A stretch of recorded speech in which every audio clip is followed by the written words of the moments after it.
মেশিনে জল দিচ্ছি, ওই দেখতে পাচ্ছ। আর আমাদের কুল গাছ হয়েছে, দেখো কুল গাছ, ওই দেখো আমি কুল গাছের উপরে উঠে আছি, এই দেখো কত নিচু।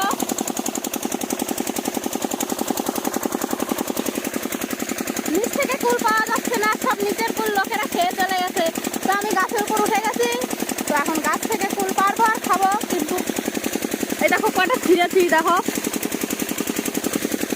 এ কটা ছিঁড়েছি, এখন ছিঁড়বো কুল। হ্যাঁ, আমি ওই ডালটা ভাঙবো। ভাঙবো তো দেখতেই পাচ্ছ কুল খাওয়ার জন্য মেয়েরা কি না করে। গাছে পর্যন্ত উঠে গেলাম। সত্যি কথা বলতে কি গাছে উঠতে পারি, তাই উঠেছি।